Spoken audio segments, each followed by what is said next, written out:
ماء ثجاجا سجا تھوڑا سا اور اس کو 2 سیکنڈ کا ٹائم دیں پھر جی پڑھیں۔ ماء ثجاجا ٹھیک ہے، سوء فاسقین الحمدللہ، ماشاء اللہ، جزاکم اللہ، بہت شکریہ۔ سورہ حامیم السجدہ کے پر قواعد کی مشق کریں گے جو ہم نے آج پڑھے ہیں اور جو پچھلی کلاسز میں پڑھے ہیں۔ آج کی جو آیات ہیں وہ 26 سے 30 تک ہیں۔ میں ایڈمن سے گزارش کروں گی کہ بریک آؤٹ روم کی طرف بڑھیں۔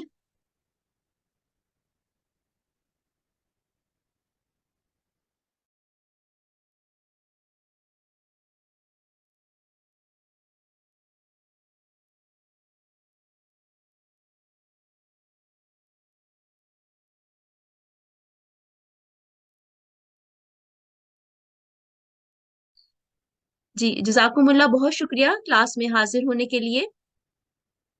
آپ سے گزارش ہے کہ اپنی حاضری کو یقینی بنائیں، ہماری بس اب چند کلاسز رہ گئی ہیں اور آگے ہمیں وقف عارضی کے لیے جو ایک پروسیس ہے اس کے لیے ہمیں ضروری ہے کہ آپ کی اٹینڈنس اچھی ہو، آپ کی جو سرٹیفکیٹس ہیں 90% اٹینڈنس کے، اس کے لیے بھی ضروری ہے کہ آپ کی جو اٹینڈنس ہے وہ 90% ہو، اور جو آگے 2 مقابلہ جات ہیں اس کے لیے بھی ہمیں آپ کی اٹینڈنس ریکوائرڈ ہے، اس لیے اپنی اٹینڈنس کو یقینی بنانے کی کوشش کریں۔ کلاسز بس تھوڑی سی ہی رہ گئی ہیں اور کوشش کریں کہ کلاس سے پوری طرح سے مستفید ہوں۔ ان شاء اللہ تعالیٰ ہماری اگلی کلاس بروز جمعرات 16 نومبر 2023 کو منعقد ہوگی۔